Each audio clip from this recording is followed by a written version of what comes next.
bleed green? Are you an ultimate Eagles football fan? Well, you're in the right place. Ready? This is Birds 365, hosted by the new Mac and Mac, Jody McDonald and John McMullen. Here we go.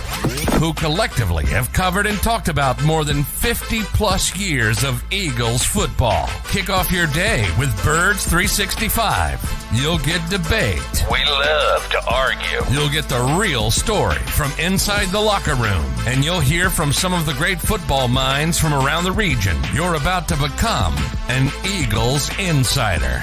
Get in the game. Join Jody Mack and Johnny Mack and join the football community that flocks to Birds 365. Birds 365 starts right now. Welcome to the NFL. Let's go!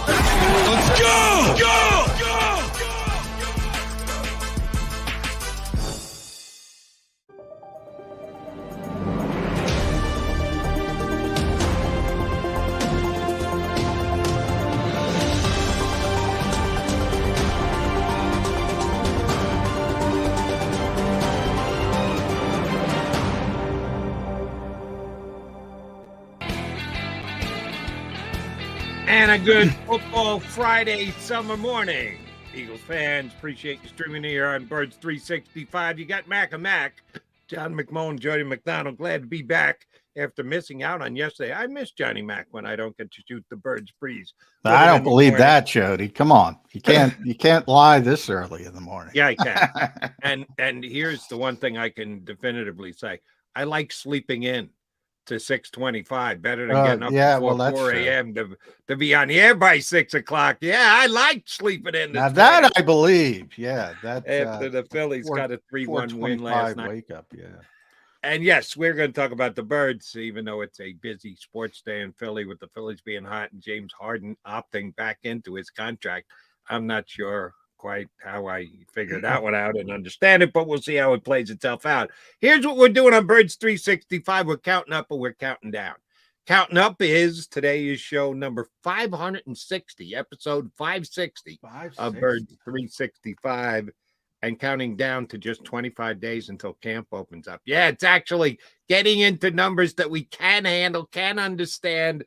3 weeks and change until the camp actually gets underway. We can start talking about what's happening on the field for the 2023 season. For right now, we have to settle with what's happening off the field, and this is the summer downtime. So, yes, lists aplenty, and John and I have been reviewing the one that he and Ed Kratz put together for Sports Illustrated, top 25 Eagle players coming into the season.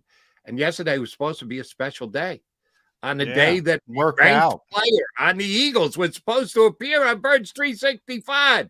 You scared him off, Johnny Mac. What'd you do? Worked out. I don't know, man. Worked out perfectly. Milton Williams in town having a big, I should mention that right off the top, 7-on-7 football tournament with his teammate, Zach McPherson. It's tomorrow, 11 a.m., Eastern Junior Vikings Field in Voorhees Township. So for local people in the Delaware Valley, if you want to stop by, certainly do that with Zach McPherson. Only about 4 miles from my house. Yeah, exactly. Jody, you should be there. I might have to get over there tomorrow. You should be there. I'll stop by at some point. So 7-on-7 tournament, Zach and Milton are both doing it. Hopefully Zach's going to be on the show today. We'll see how that works out. It's one of those things, new world streaming. If it's a phone call, it's not that big of a deal, but streaming's a little bit more of a hurdle. Guys are moving around. Milton's workout schedule got changed yesterday, so I wasn't able to make it. And it's a shame because he was number 16 on our list, and it just happened. It wasn't planned. It just happened to work out that day. But it all went awry, Jody. but he's still number 16. Right, and he'll still be over at Voorhees today. So good on Milton Tomorrow. Williams for that. Tomorrow morning. Tomorrow, excuse me. Thank you for the correction. So you had Milton Williams at 16. After John and Ed put their list together, I figured if we're going to review it here on the show, I should come up with my own list. And I had Milton Williams on my list a little further down at number 21, and you had Adam at 16, which brings us to number 15 on your list. And you're staying on the defensive line? Yeah, staying on the defensive line, staying at defensive tackle, just going the veteran routes. And, Fletcher Cox is number 15 on our list.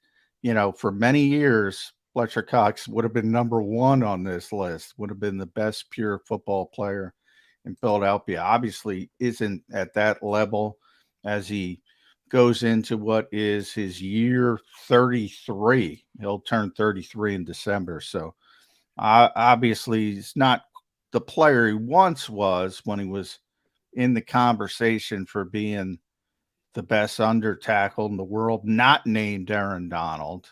So you always start at number 2, but he was a tremendous player. And I think because he was so good for so many years and he was the number 1 player on this defense for so many years, I think people, not everyone, but I think a lot of people fail to realize he's still a pretty effective player, still a good player. And he lands at number 15 on the list. And I'm with you. I've got Fletcher just slightly higher than you guys do. As I said, I'm all choked up about being back on the show.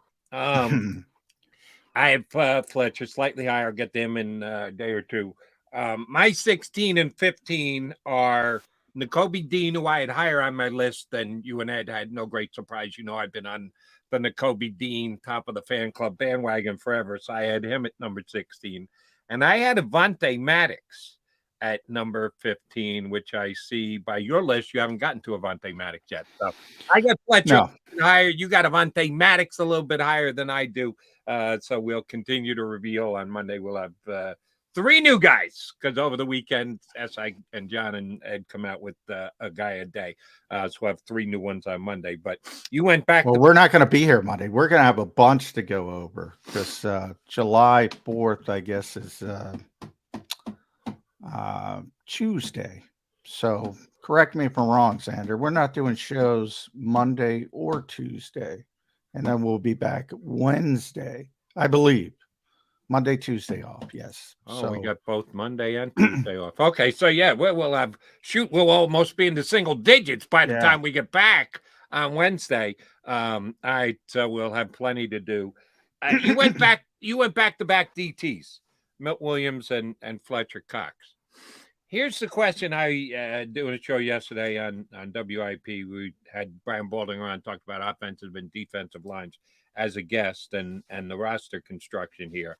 I know you have the chore of coming up with the Eagles' final roster, and you must submit it for the contest you're in with all your other cohort Eagle beat guys. And you won it a couple of times. You were runner-up a couple of times. You'll get in the competition again this year. So I'm going to ask you to tip your hand a little bit here. We've got months up before you got to turn in. So a lot of things can happen. A lot of things can change. I'm not asking you to speak out of school here. But here's my general question for you. If we consider Hassan Reddick and Nolan Smith defensive linemen, which I know you have no problems doing because you get annoyed when anybody references them as linebackers because they're not. They're defensive ends. They're edge players. In your mind, my mind, and the Eagles' mind, and most of the National Football League, they're considered edge players. If Smith and Reddick are edge rushers, considered defensive linemen, how many defensive linemen are the Philadelphia Eagles going to keep on their 53-man roster? 10, I would say. I would bet on defensive linemen. Yeah, I would bet on 10, potentially because they have so much depth. They might even keep 11 and go light. Who the hell's going to play special teams? When sometimes they do it on the offensive line as well. Sometimes they go deep. They probably won't this year because they're not quite as deep as they have been in the past. But they believe in the offensive defensive line. And if they have a guy that they're concerned about losing through waivers, Moro Ajomo would be that guy probably this year. If they think they can get him through to the practice squad, a lot of that'll depend on what he does during the summer. If he plays well in the preseason games, it's almost a negative because you don't want people to notice him. He's just an example of it. If they feel they need to keep him, Jordan Mailata is probably the best example. I mean, the guy didn't play for 2.5 years, but they were concerned about getting him through waivers, so they kept him on the back end of the roster. How right were they about that? Yeah. They do it all the time. If they're concerned and they don't want to lose a guy, and it's worked both ways. They lost Brett Toth, who's not the same level of player, but they didn't want to lose him, but they lost him because they risked it. And so it can work both ways, but they're incredibly deep. I've mentioned that. I was, texting a personnel guy outside Philadelphia, and he said they have 16 or 17 NFL players up front. Edge rushers, defensive tackles. Can't keep them all. And there's lots. We're talking the range of Hassan Reddick, Defensive Player of the Year candidate, down to Kentavious Street, who's a legitimate NFL player that should be on a 53-man roster and probably will be. I don't know if it's going to be here, but he's going to be on a 53-man roster. So that's kind of what he's talking about. But that's a lot of front players, edge rushers, defensive tackles. They're tremendously deep on the defensive line, and that's why Bucky Brooks was the one who said, hey, this is not only the best defensive line in football, the best defensive front in football, it is the best overall position group in the entire NFL. And when you add depth into the equation, you can talk. There's certain teams that you can say, all right, they can match or at least battle the Eagles starters, and the Eagles starters are at worst top 3. But there are teams that can say we got some really good players, but they don't have that depth that the Eagles have. The Eagles just, man, it's just everywhere you look, it's an NFL player up front. They surely do, but here's my concern. And I thought you were going to say 9. I was surprised you said 10, but you could very well be right. Did they carry 9 or 10 all last year, or is this because they've done such a good job at adding the 2 Georgia studs that they took in the first round? Of course, they lost Javon Hargrave, but they added 2, subtract the 1. That's still one more depth guy. And as of right now, they don't have the chasing the ring veteran defensive tackle, 2 of which they brought in last year. So I'm comping this year to last year. Did they carry 10 during the year last year? Is that they were in that. I'd have to look back at the initial 53, but right off the bat, remember Derek Barnett was on the team. Patrick Johnson, Kyron Johnson was an edge rusher last year, so they had 5 on the edge. I'm trying to think where they were at defensive tackle, but eventually when they bring in Linval Joseph and Ndamukong Suh, that tells you now they had an injury to Marlon, but they had all these defensive tackles. So they were at 10 at points. I forget the initial 53. I'd have to look back. But yeah, man, they just value the position. And when I was talking about Kyron Johnson's a perfect example. They moved Kyron Johnson off ball linebacker because he's got no shot on the edge on this team any longer. So you throw him out there and say, he's an athlete. Let's see what he can do. And his sort of path would be through special teams if he does make the football team. But yeah, they have no problem keeping 10 players on the defensive line. Zero problem. As you mentioned, either Jackson or Johnson, if they make it, they're going to have to be key special teams contributors. Does a guy like Nolan Smith play specials? Oh yeah, he'll play special teams. Yeah, he likes it too. He's already embraced that idea. I mean, when you're down to 46 players on game day, I mean, and you're a backup and you're athletic, you got to play special teams. Well, And Nolan Smith, I know I'm parsing words here. I'm sure you don't. He doesn't. Nobody considers him a backup. He's a rotational player. There's, for me, a difference between being a backup and a rotational player. Do you look at them as the same? no, there's backups. I mean, the Eagles play into that, and Fletcher, who's our number 15 today, says it all the time. We don't. He says that we don't consider them starters and backups. Well, the playing time considers them starters and backups. Fletcher and Javon still played more than the other defensive tackles. Josh Sweat and Hassan Reddick still play a heck of a lot more. So yeah, I mean, you're talking 20. Maybe 25% of the snaps if everybody's healthy. Yeah, he's a backup. I mean, there's nothing wrong with that either. But they like that. It's a rotational position, but Hassan Reddick's going to play significantly more than Nolan Smith as a rookie. Josh Sweat's going to play significantly more than Nolan Smith as a rookie if they're healthy. That's just the way it is. Understood. So I get your definition, and everybody else gets your definition as well. Might not be backups, but they're in the rotation. Some play significantly heavier, some play less. If you look at the less as backups, all right, then I understand.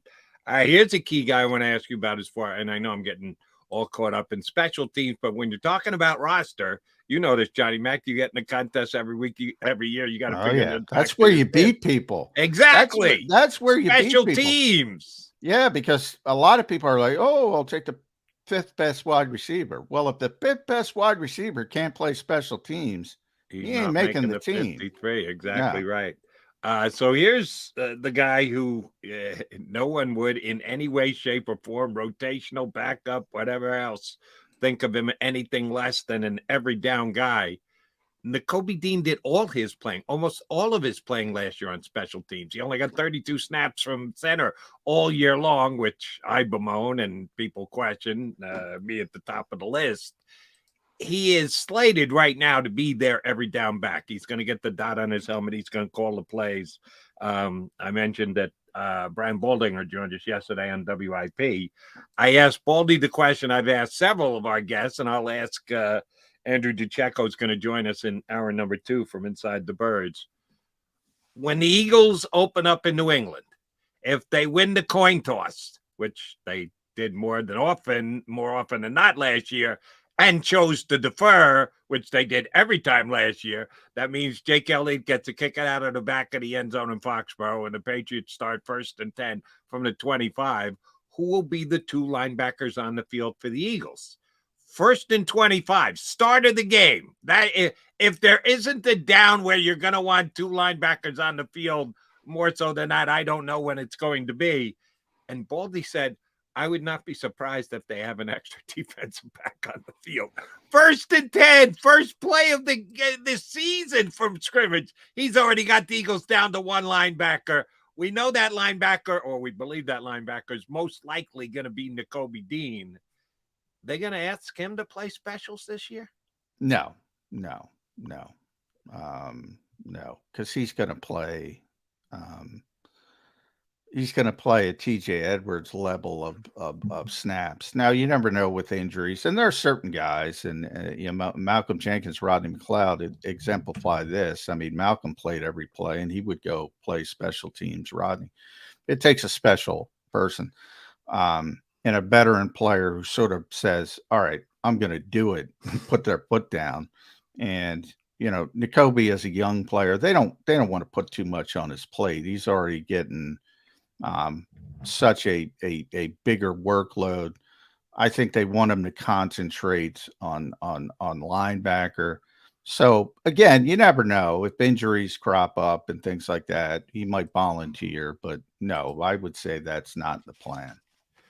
Another guy I want to ask about special teams, and we're hoping to have Zach McPherson join us here on Birds 365 in town doing some stuff. Said he would try and jump on board. We'll see if we do get Zach up here in a couple of minutes. Terrell Edmonds, offseason signee, looks like he's going to be in the safety mix. Is it going to be as a starter? Is it going to be as a situational substitution guy? We were just talking about who plays the most snaps, or the starters and the others are the backup, even if it's a rotational type thing. I didn't check. I checked Edmonds' amount of snaps from the line of scrimmage. He played basically every down for the Steelers last year, the last couple of years, after being a high draft pick as a first rounder for Pittsburgh. Was he a special teams guy for them? Is he going to be tasked to be a special teams guy with the Eagles if he is a starter, as per the way you defined starters earlier? Yeah, I don't. I'm sure he played special teams at times in Pittsburgh. I'd have to look it up, but no, I don't expect the Eagles. I do expect him to be a starter. And if, by the way, if Baldy's prediction comes true, he'd be the guy playing you got linebacker. an extra safety on the field. Yeah. Of course, he's going to be a starter. Yeah. But I think he's going to be a starter, one of the two safeties. And I think it's Reed Blankenship against Sidney Brown for the other spot. I think Terrell Edmonds is going to be a starter. So my quick answer to that would be no, because remember, if he's the starter, you have Kayvon Wallace, who's likely the fourth safety, who's a big part of special teams. And you would have the loser of the other battle, whether it's Reed Blankenship or Sidney Brown, also playing a heavy amount of special teams. So, no, he's not. And I've compared Terrell Edmonds to Anthony Harris in the fact that, Anthony went from starter to off the roster when they traded for C.J. Gardner-Johnson because he wasn't a special teams player. That's kind of the same kind of window I put Terrell Edmonds in. And I don't think if the trade is coming this year, I think it's coming at linebacker. So I don't think it's going to come at safety. So I think ultimately Terrell Edmonds is going to be a starting player on this team. And if he plays special teams, it'd be very limited.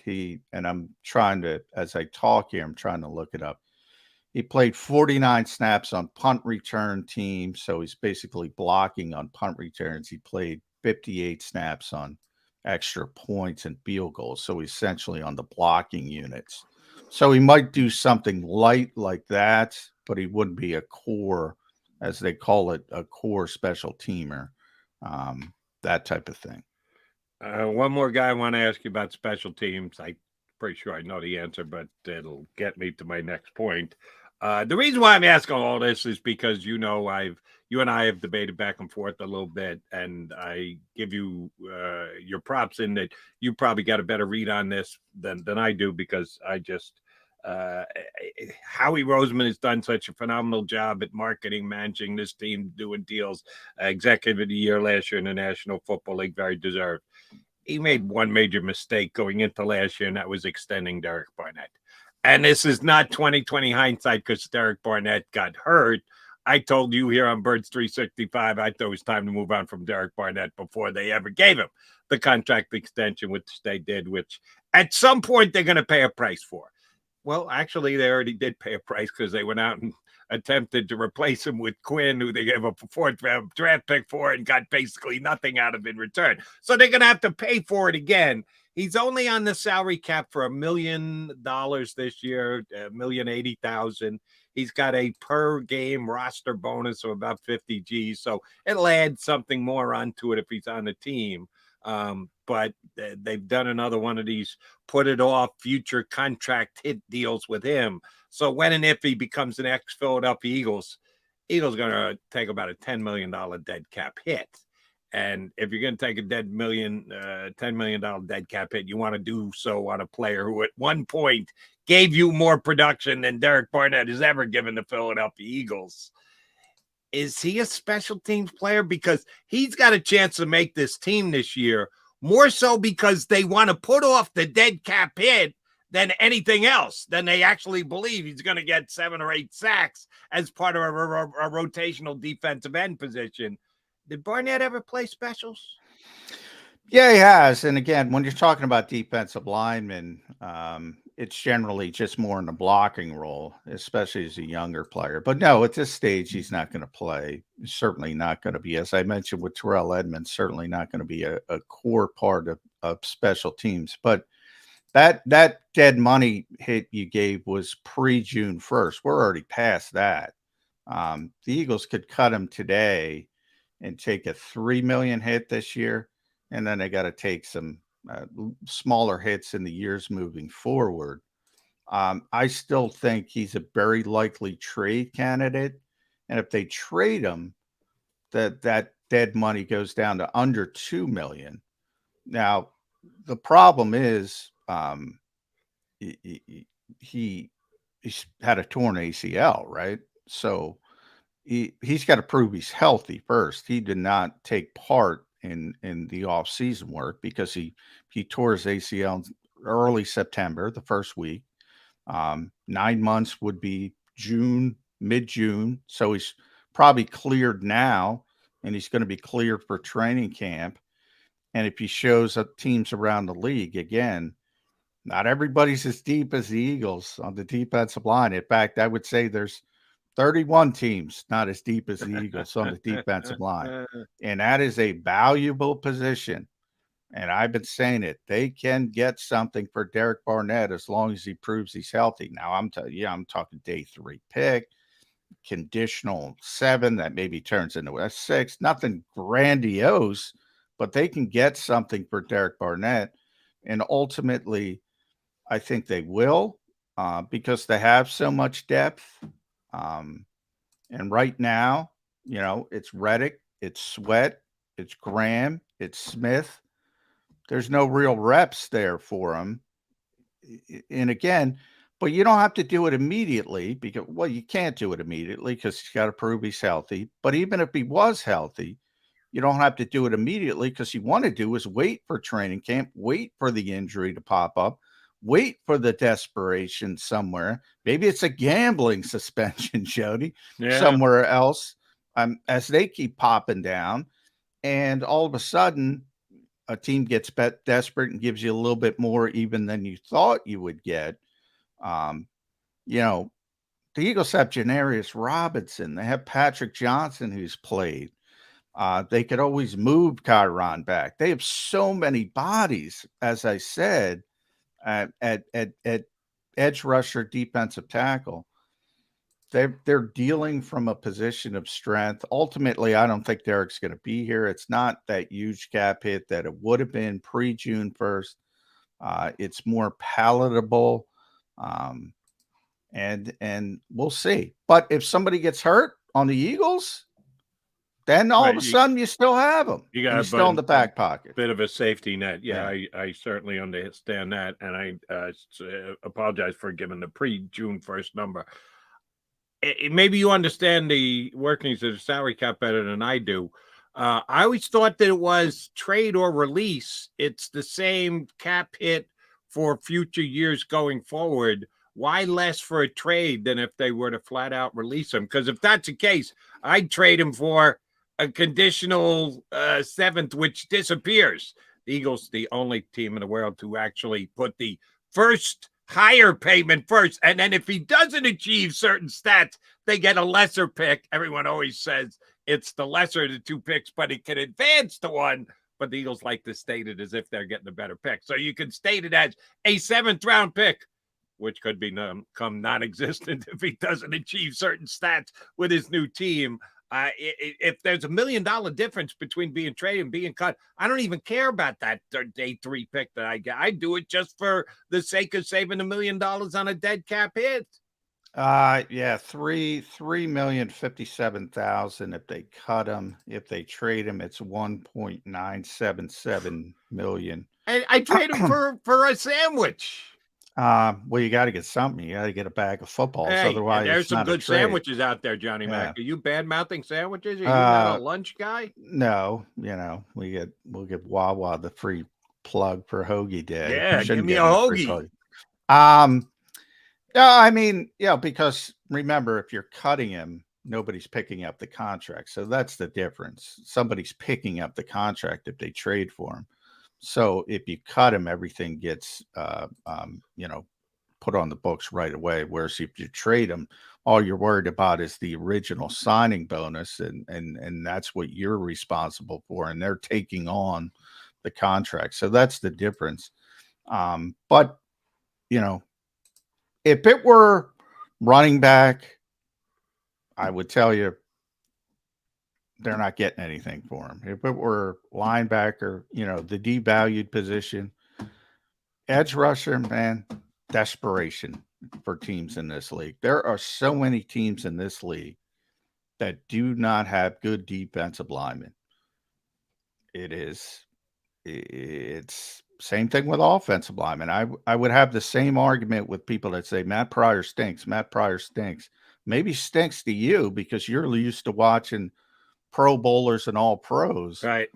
But everybody, Eagle there's a whole other world out there. And that's the same category Derek Barnett will be in. As long as he's healthy, he's got to prove he's healthy. First things first, then we'll find that out when camp arrives in 25 days. Yet the countdown is on here on Birds 365. All right, John McMullen, Jody McDonald. Hoping to hear from Zach McPherson of the Philadelphia Eagles. If that doesn't happen, we'll continue to talk Birds with you. Hour number 2, we're going to get Andrew DiCecco from InsideTheBirds.com and their podcast to jump aboard. So it's a Football Friday. Mac and Mac hanging with you. Plenty of time to continue to talk birds here on Birds 365. Do you stream on a Roku, Fire Stick, Google TV, or Apple TV? Now you can watch 6ABC 24/7 with the 6ABC Philadelphia streaming app. And the big story on Action News. Search 6ABC Philadelphia and start streaming today. Go to get your game on. Go for the beers. Go for the cheers. Go for the hit and the hits. Go for the stakes and the stakes. Go to get your parlay on. Go to get your party on. Go for the scene. Go for the screens. Go for the gallery. Go for the win. Go to Ocean. Visit theoceanac.com to plan your visit. The greatest fans on earth. It's a bold statement, but would you expect anything less from Philadelphia? 58 years of heartache creates a toughness, a grit, a resolve not found in most. Sure, our prayers were answered, but now that we've had a taste, we're looking for more. Pondley Hockey, official partner of the Philadelphia Eagles.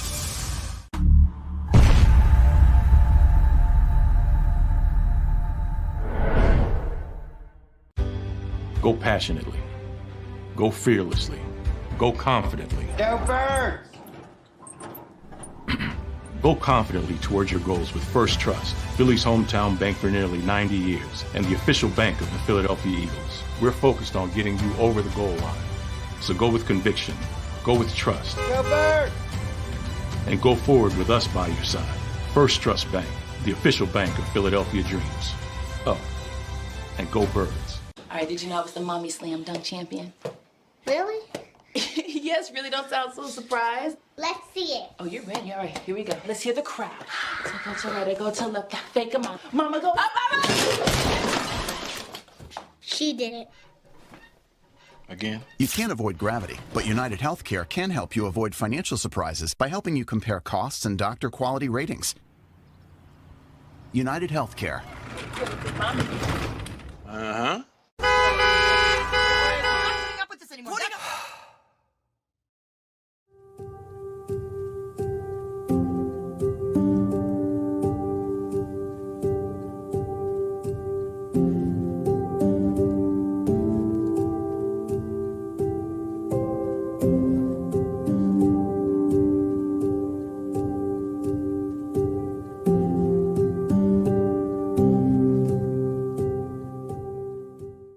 EAGLES, Eagles.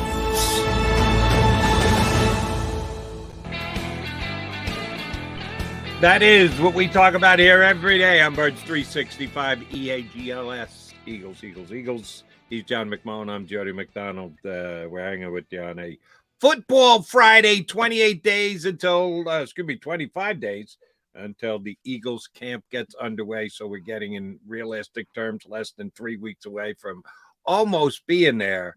And as of right now, John McMullen, did Eagles have 90 or 89 guys on their roster? I think at one point they were at 89. They had wiggle room. They had one extra guy they could put on. I'd have to count them up. I think I won't ask you to count them up. I just wanted to know if you knew off the top of your head. Neither of us do. It's either 89 or 90.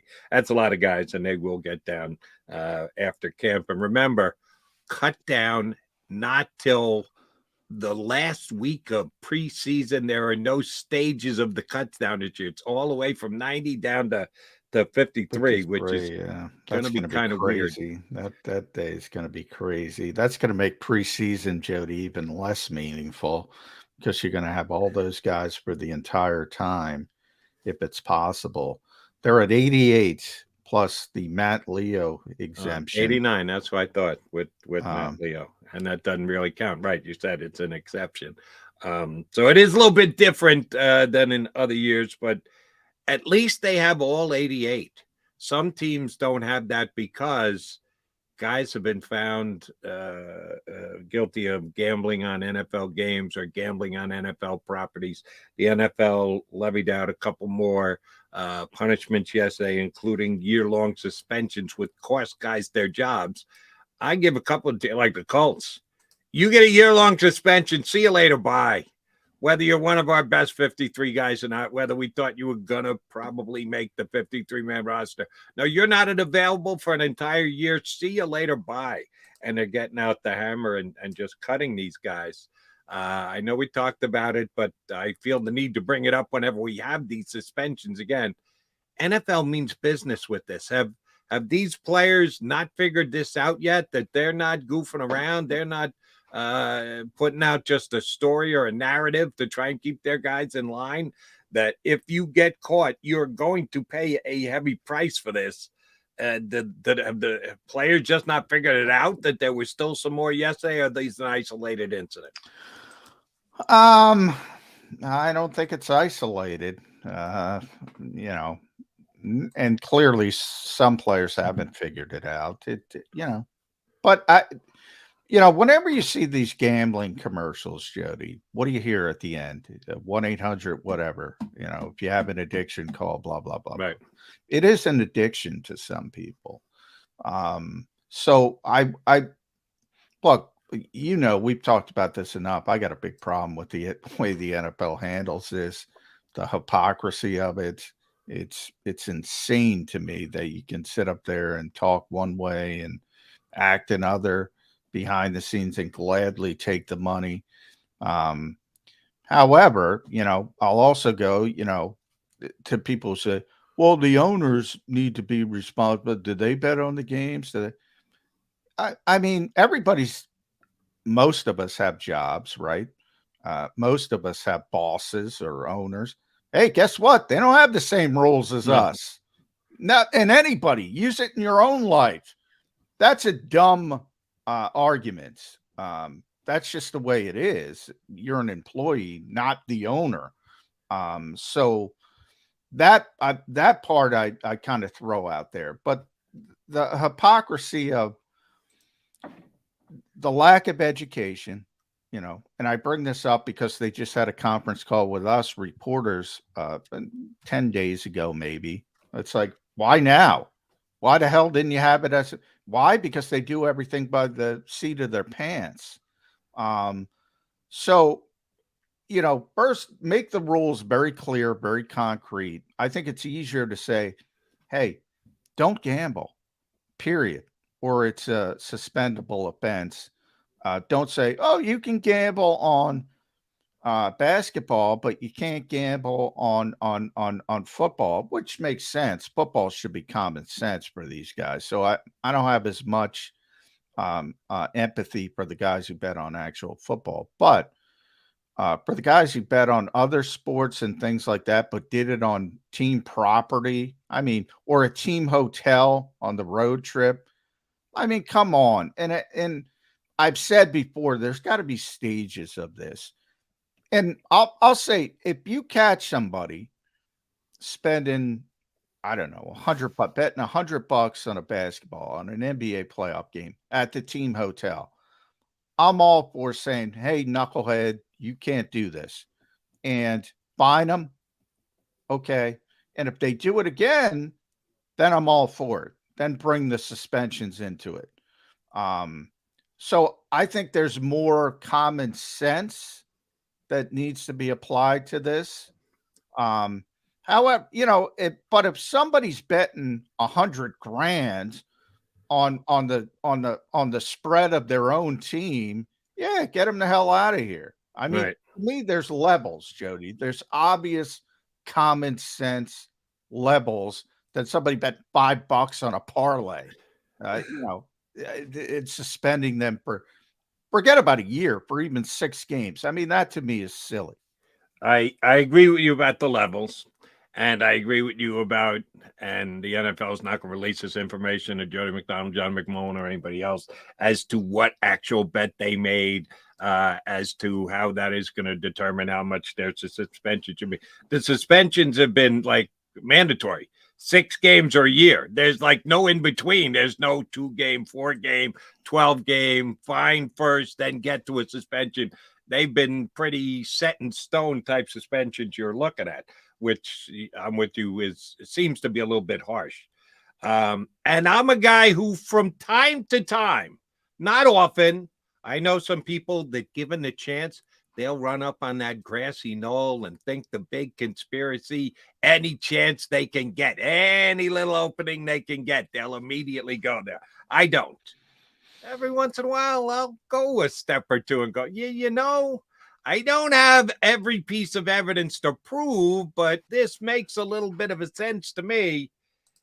Do you think it's just a coincidence, John, a stone cold coincidence that of the now, I think we're up to a dozen guys that have been suspended, 8 of which are full season, 6 of which are 6 games. None of them would be considered star players. Most of them are considered best role players. In our first segment, we debated a little bit on who's a backup, who's a starter, how do you define that, number of snaps played, everything else. The guys that the hammer has come down on, no superstar type players. Is there a chance that there are a couple of different sets of rules? You just talked about want it to be a step process that start with fines before you get the suspensions. Why did it have to be 6? Why can't it be 3 suspensions? Why can't it be 12 games rather than 6 or a year? Those seem to be the 2 lines that they've drawn now in the sand.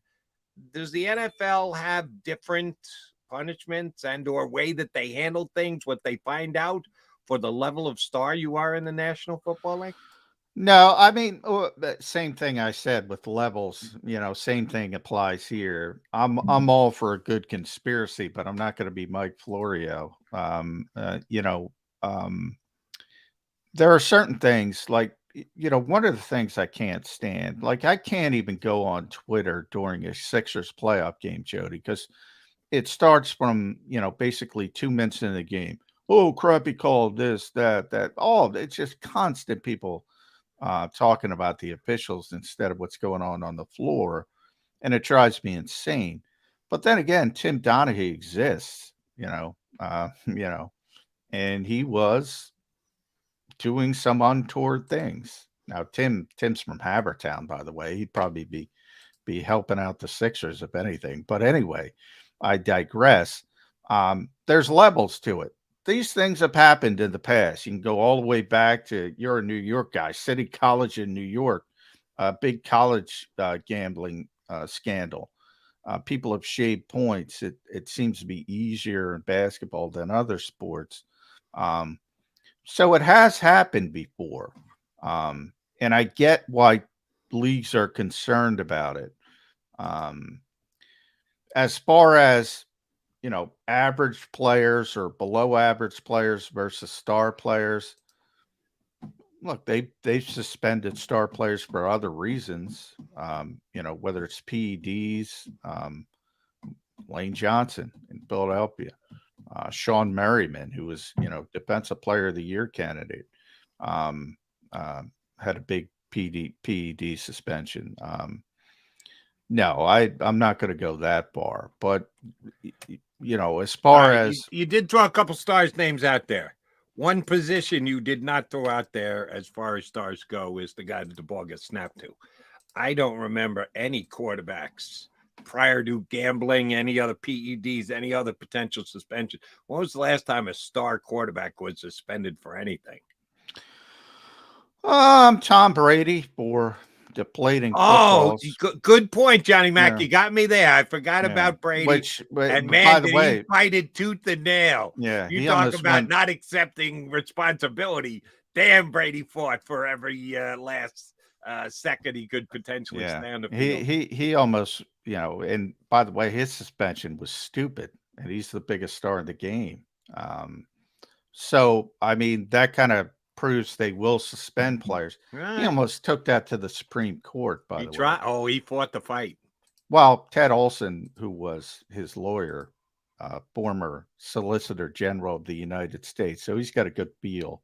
He told him, "Well, you're not winning, Tom." So he took it as far as he could go, and then because I think a lot of people don't understand when things like that. I wrote about this a lot. That's why I can talk about it.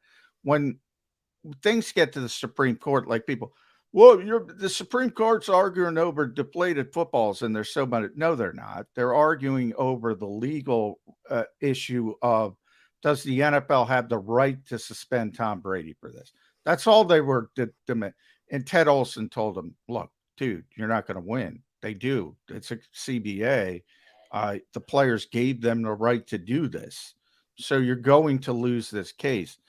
So he took it as far as he could, and he was trying to make a point. And I get that point, but it does prove that they're willing to suspend, and that's literally the biggest star of the game. Very true. In the game. And a couple of guys on our stream pointed out, Master Taz, Deshaun Watson too, which is very true.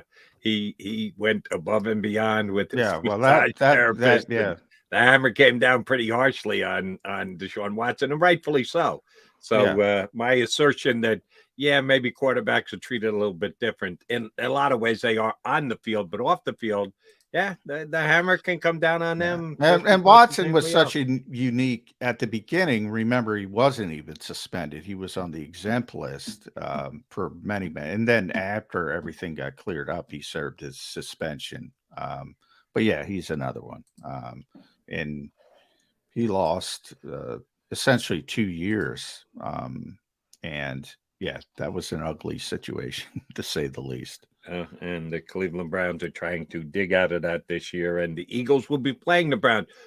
They're coming here this year during the preseason, right, Johnny Mac? Last time you went out to Cleveland, in the town outside of Cleveland, which I can never remember the name. Berea. I was not in Berea. I went to Miami. I did not go to Berea.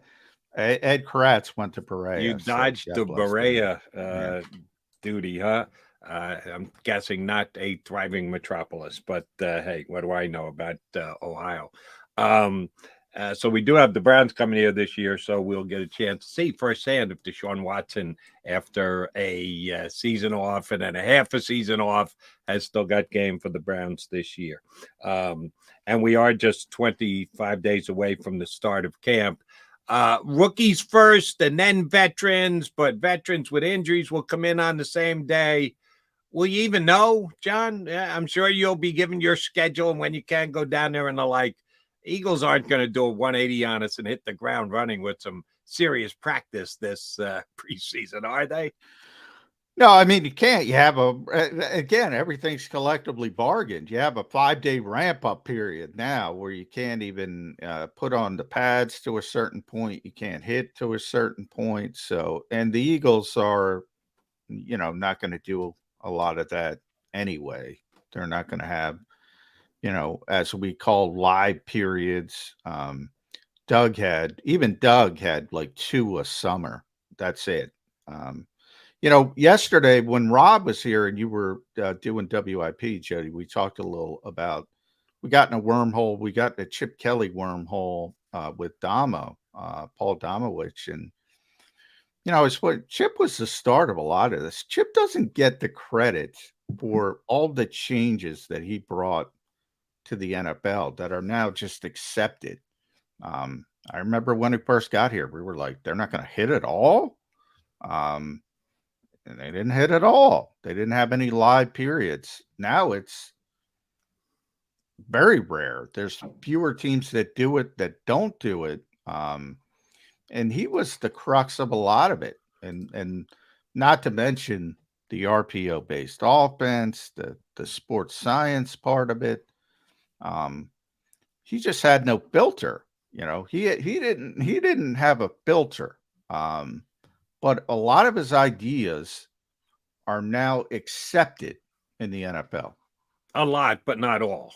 Oh, no. Well, he didn't have a filter. He didn't have a dampener. I always say the tempo. Bill Belichick loved Chip Kelly. Loved him. He would bring him in before he was the Eagles coach to pick his brain on the tempo part of the game. And if you remember, the Patriots were the best ever at it with Brady. But Brady and Belichick had understood, all right, you can go 1,000,000 miles an hour, but then if you're up 14 in the fourth quarter, you take the foot off the gas. Then you start, that's common sense, sort of what I was talking about with gambling. Where's Chip would go, no, go. And the second part was, you're not dealing with 20-year-old kids, and you don't have 90 guys. You have 46 guys on a game day, and some of them are Jason Peters in his mid-30s at that time. You can't run those guys into the ground. So that kind of stuff Chip didn't understand. But he had a lot of his ideas, Jody, are now he was ahead of the curve.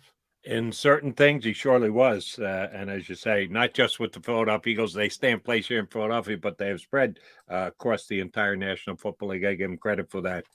The sleep monitor, that was a bit much for me. And I didn't think that one was going to survive. They wanted to know what the hell was happening with their phone. Would Jalen Carter even be allowed to leave the city of Philadelphia under Chip Kelly, or would he? Well, and Chip still had issues, there were probably more issues in Chip's regime than there are now. But that's another part of it. You can't tell grown men to wear sleep monitors. Grown men who have a union, you can't tell them to wear sleep monitors. So again, you could tell that to college kids. College kids are like, I got to wear this. You can't do it to, especially, even though we might joke about the NFL union and the executive director they hired that nobody knows. It's still, maybe when you compare it to the baseball union, it's not powerful, but it's still a very powerful union. And they're always fighting for their players. So you can't say, hey, you got to do this, you got to do that. Today with college football, all you have to do would get an NIL sponsor, and then they'd gladly wear their sleep monitors all night long, 24/7, 365, which is what we call this show, Birds 365. John McMullen, Jody McDonald. I'm starting to get the feeling that Zach McPherson will not be joining us. Wait a Mac and Mac, man. Hey, come on, guys. We were hoping to get Zach McPherson, who I had on my list of top 25 Eagles this year. John McMullen, Ed Kratz, nowhere to be found. I had faith that Zach was going to be moving into the backup slot in the cornerback room this year. And we all love Maddox and know how good he is at it, but he always seems to get hurt for a couple of games this year, which I thought was going to be the opening for Zach Mack to make his first major contribution on the line of scrimmage for the Eagles this year. Well, he doesn't look like he's going to be making it here on Birds 365. So Jody Mack coming back. We'll continue to chop up the birds. And coming up in less than 20 minutes, slightly over 20 minutes from now, Andrew DeCecco from InsideTheBirds.com is going to hop aboard Birds 365.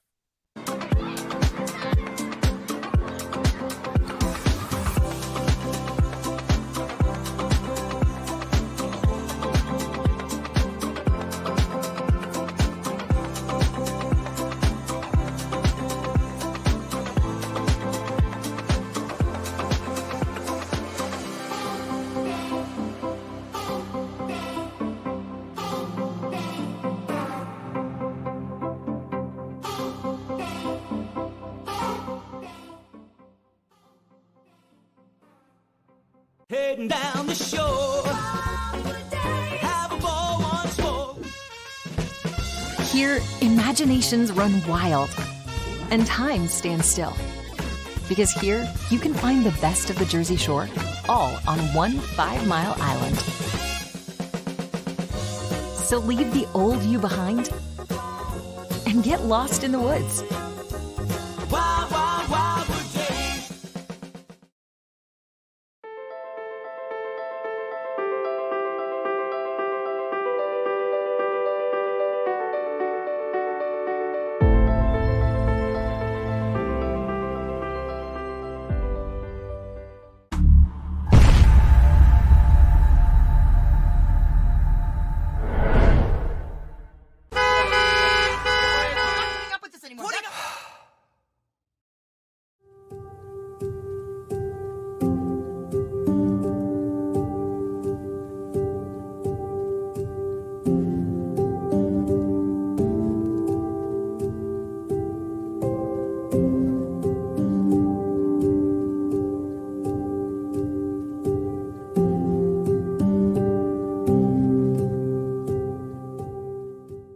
Score and save in southeastern PA and Delaware with Colony Pools this football season, and let the experts close your pool with a custom Merlin safety cover in green for the birds. And if you join our Winter Watch team, we'll give you another 20% off, and Colony Pools will handle it all. Keep your tiles on your pool, not in your pool. Fly with Colony right now, birds fans. Visit flywithcolony.com. Hi everybody, my name's Jason Lombardi. I'm an inspector at DryTech. At DryTech we offer 3 major services, the first one being basement waterproofing, the second service we offer is foundation and structural repairs, and then the third service that we offer is mold remediation. If you feel you are having a waterproofing issue, give DryTech a call or check us out online.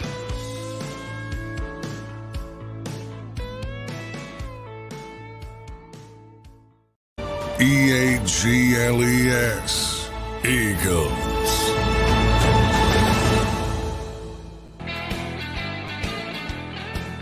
Johnny Mac, Mac guys here on Birds 365. Doesn't look like Zach McPherson's going to join us. We were hoping that was going to be the case, in town to do a 7-on-7 tournament over here in South Jersey tomorrow, but either he couldn't figure out how to join the stream or his schedule got changed as well. But we doesn't look like we're going to be talking to Zach McPherson. We will be talking to Andrew DeCecco from Inside the Birds coming up in just about 20 minutes from now. I know that you didn't make it down because you were here on the air on Birds 365 with yours truly on Wednesday.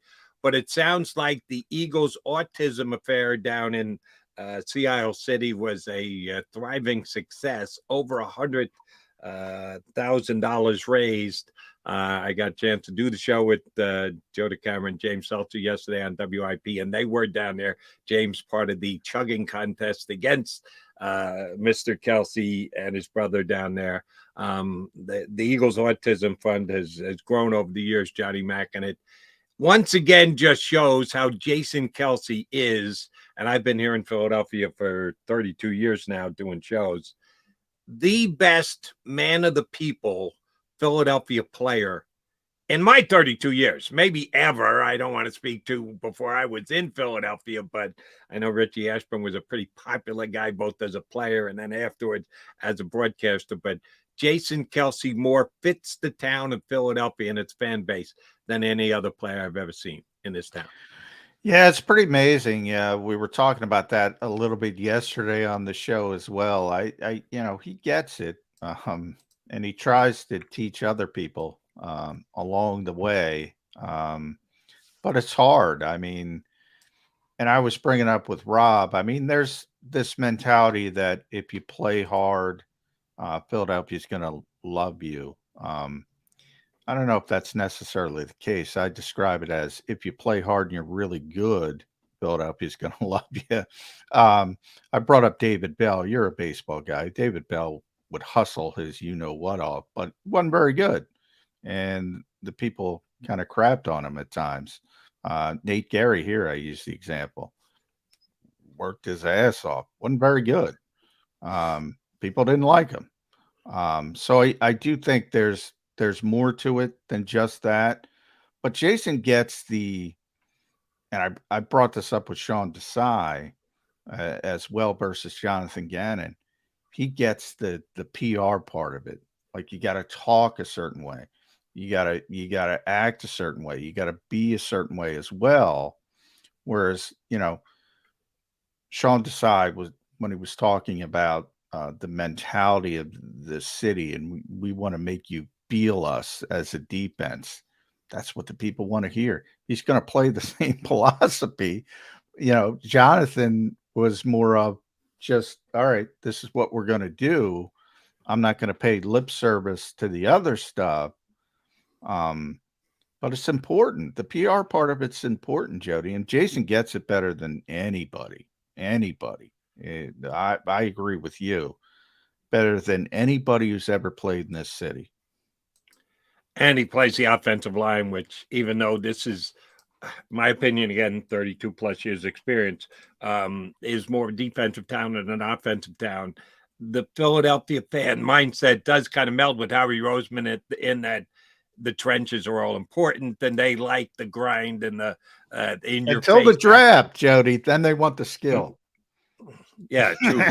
come draft time, the skill does get emphasized, but to Howie's credit, he stays true to his actual beliefs, which he'll draft in the trenches before he'll go with skill if two players are of an even nature. Apparently, it was a hell of a party down there in Sea Isle, and I've been a Sea Isle guy for my years. When my daughter was young, we went down to Sea Isle every single year and rented a house for at least a week or two, if not more than that, during the summer.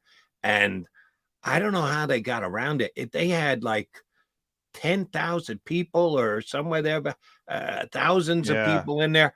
It's a great little island and a fun place to have your summer vacation. And like, how'd they put all those Eagle fans into that island? Did you talk to Kratz yet? Did he get over for it? I have. And Martin went down as well. Martin Frank went down as well, our buddy. Yeah, I mean, it's gotten so big. Like the first year, it was just, okay. Well, you said you used to go down the Sea Isle. The Ocean Drive, there's not a lot of room. Right. I haven't been down there in at least 3 or 4 years. Is the Springfield even open anymore? I haven't been down there in a few years as well. The OD was a good place, Yeah. but not as big as the Springfield was. Yeah. At some point it's getting to the point where they're going to have to move it.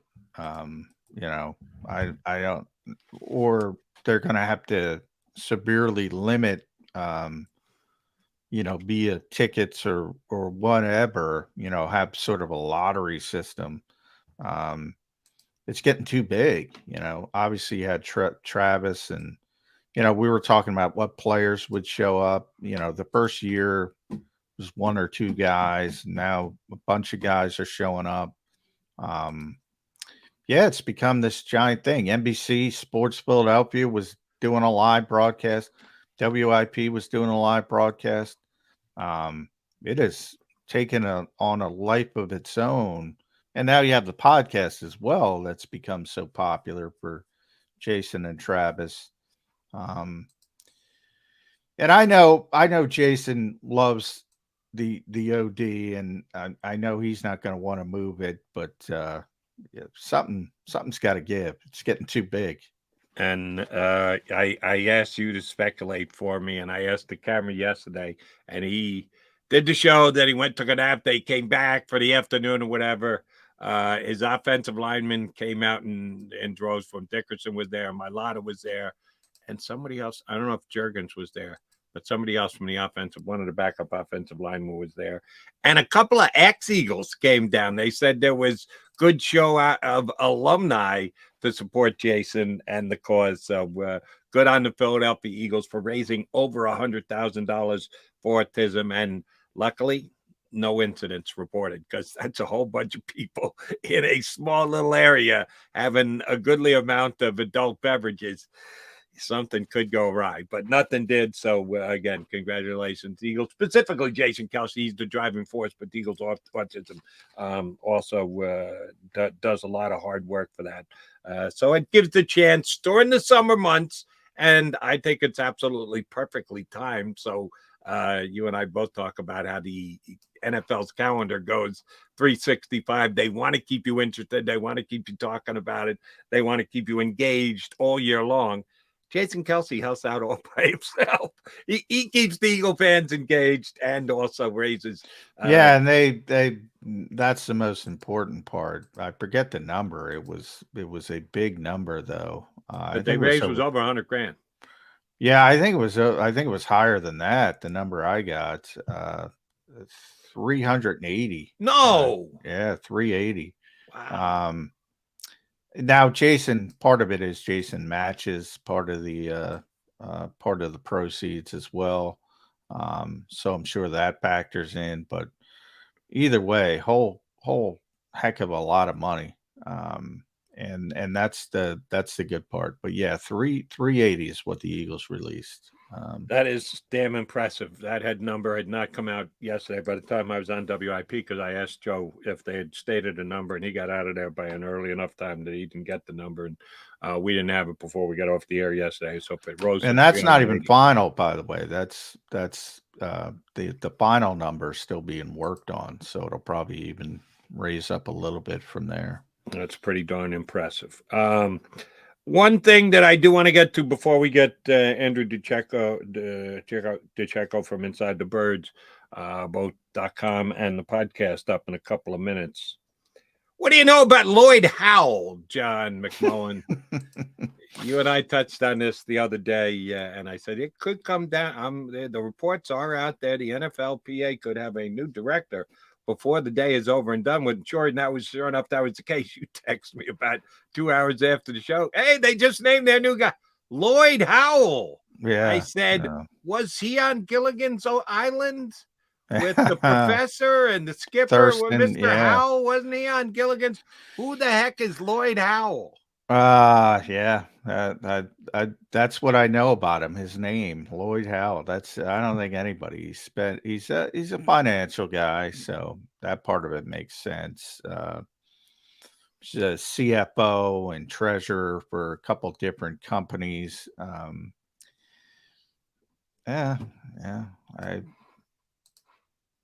as you and I talked they've about, been, the narrative is they get beaten all the time in CBA negotiations.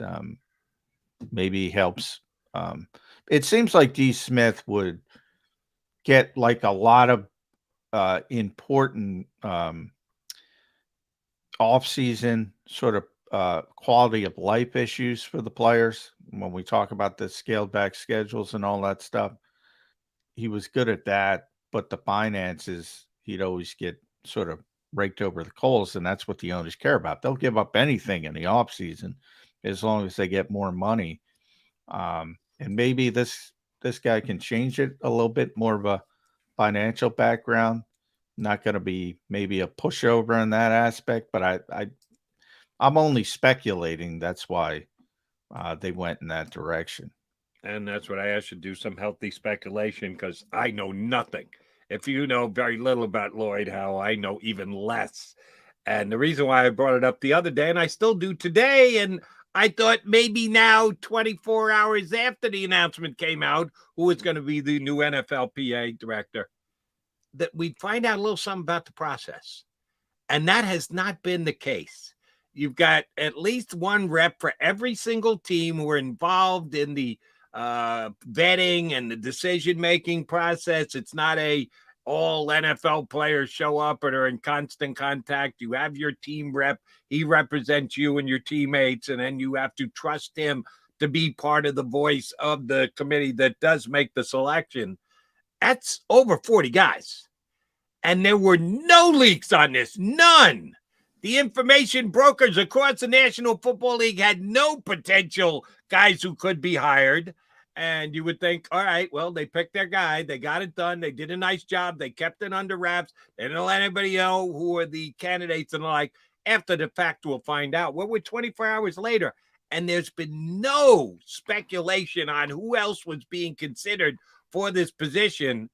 John, I don't know if there's a story that's under wraps here that nobody is getting at, and maybe there's a reason why they kept it as much under wraps as they did, or if I just want to tip my hat to the NFL Players Committee because they were able to keep their own thought process, their own meeting, their own selection process as much under wraps as they did. More power to them. I'm not like, oh my God, this is the worst thing in the world. We don't know anything. If we don't know anything, we don't know anything. It just jumps out to me as weird that the topic, as much as the NFL is so highly reported upon and so many good reporters are involved in finding out these things, that nobody was able to find out anything.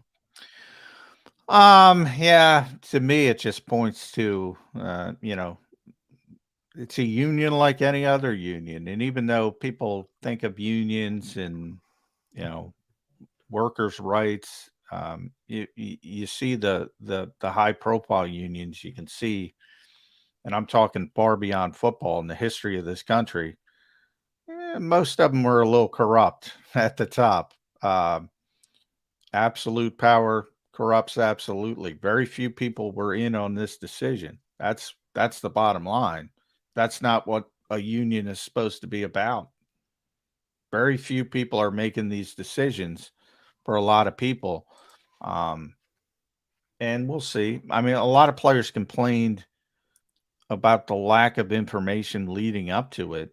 Are they going to care after the fact?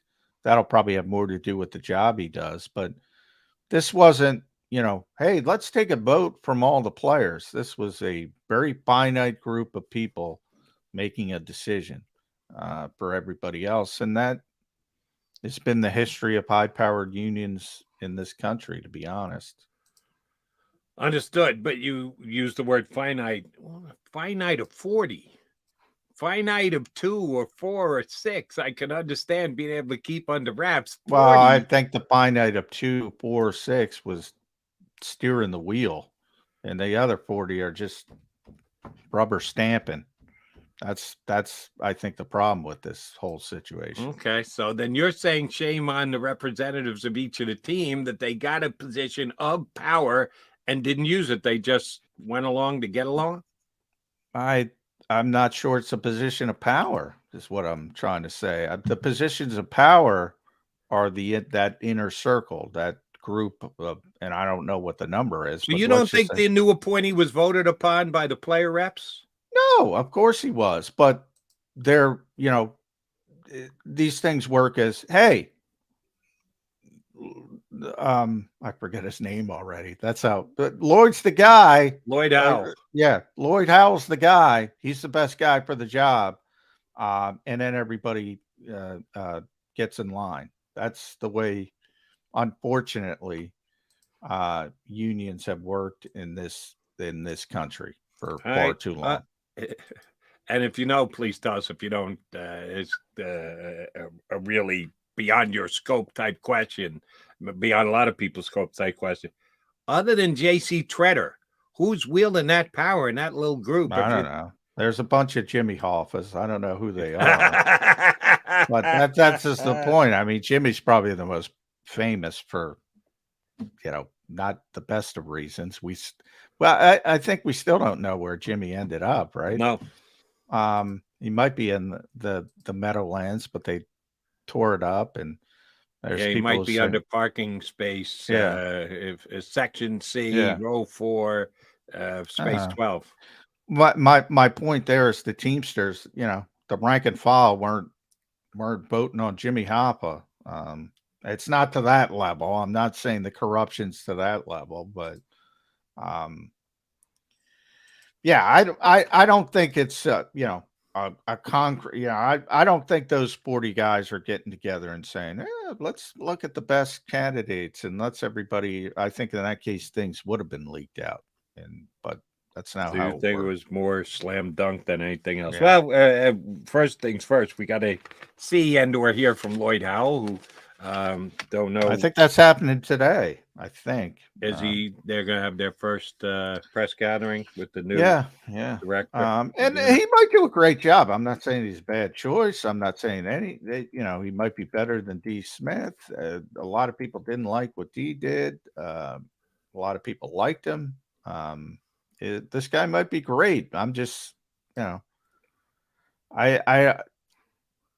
it was very shady the way they did things, and we'll see if it works out for them. We get our first chance there from Lloyd. Don't call me Sam. Don't call me Thurston Howell today. I don't know Lloyd from a hole in the wall, but we'll get a little bit of a grasp on what kind of job he'll be tasked to do for the NFLPA. All right, Mac and Mac guys, McMullen and McDonald. Hoping to hear from, and crossing fingers, because Zach McPherson was a no-show here in hour number 1. You got faith there? You got Andrew on the phone? I got faith in Andrew, although I didn't confirm with Andrew, but Andrew's so rock solid, I don't feel the need to. All right, we got faith. Zach's agents claimed he was coming on, so, There he is. He's already popped into the green room and rock waiting solid. room. McMullen's prediction was accurate. Andrew DeCecco not going to be bagging us.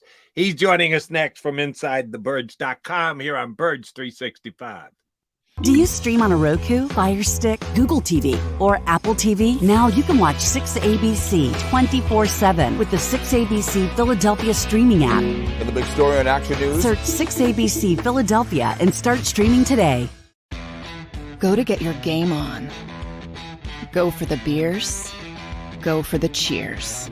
Go for the hit and the hits. Go for the stakes and the stakes. Go to get your parlay on.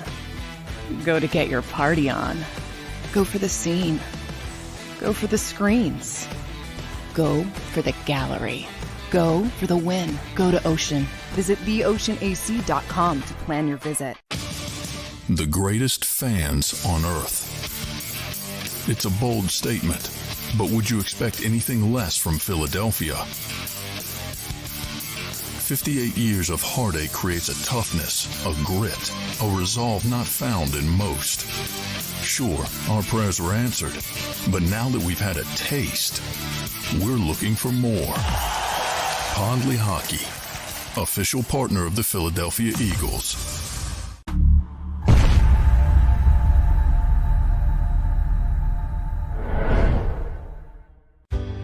Go passionately. Go fearlessly. Go confidently. Go Birds! Go confidently towards your goals with First Trust, Philly's hometown bank for nearly 90 years, and the official bank of the Philadelphia Eagles. We're focused on getting you over the goal line. So go with conviction. Go with trust. Go Birds! And go forward with us by your side. First Trust Bank, the official bank of Philadelphia dreams. Oh, and go Birds. All right, did you know I was the mommy slam dunk champion? Really? Yes, really, don't sound so surprised. Let's see it. Oh, you're ready. All right, here we go. Let's hear the crowd. So go to right, I go to left, fake a mom. Mama, go up, mama! She did it. Again? You can't avoid gravity, but United Healthcare can help you avoid financial surprises by helping you compare costs and doctor quality ratings. United Healthcare. Uh-huh.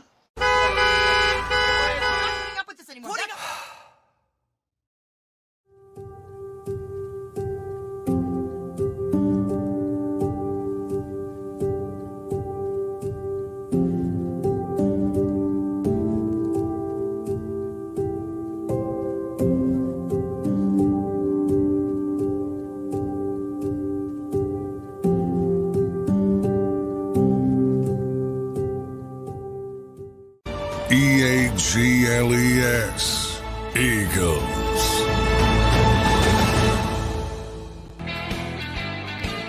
You got Mac and Mac here on Birds 365. We're lucky enough to have Andrew DeCecco from InsideTheBirds.com jump aboard with us. How's your summer going, Andrew? It's going great, guys. Real quick, what was John's prediction that I heard from the beginning? That you would show. Right. We were supposed to have Zach McPherson on this morning, and Zach's having a 7-on-7 camp, and His agent said he'd be here, but he was not here. And I said, Andrew will show. I do not Andrew's rock disappoint. solid. You guys know me by now. Yeah, Andrew's rock solid. Here he is. Just to button up something with you, Jody.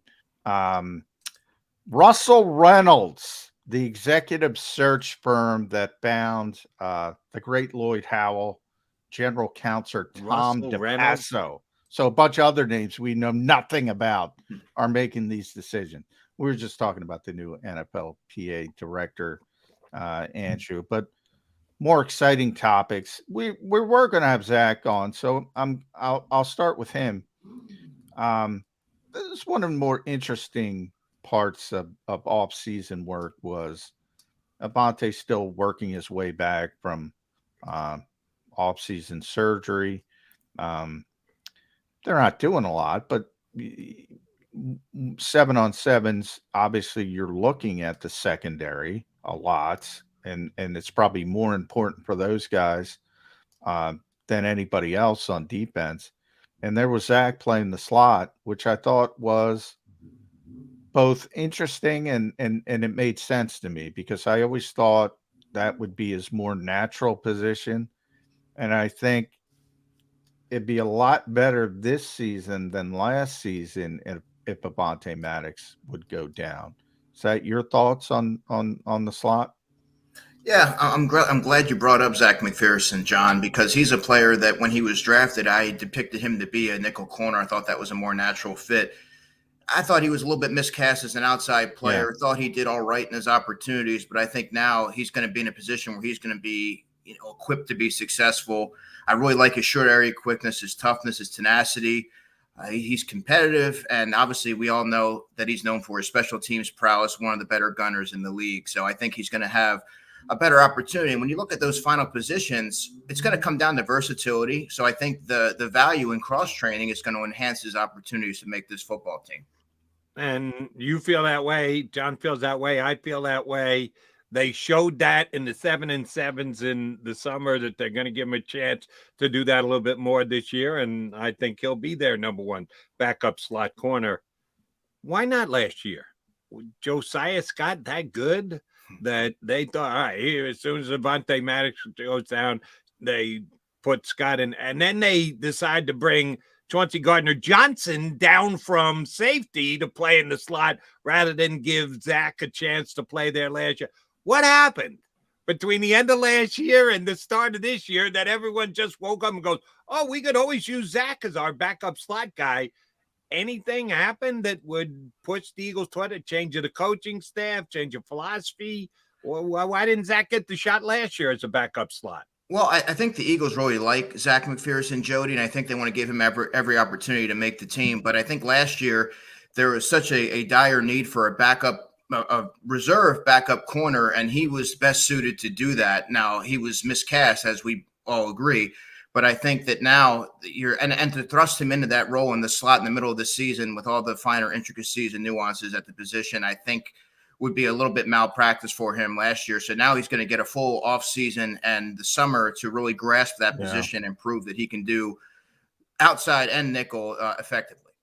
And I would add Kaylee Ringo, Greedy Williams, Eli Ricks, Mekhi Gardner, even all outside corners. 6'2", just long speed. Ringo would be number one of that group, obviously, but just natural outside corners.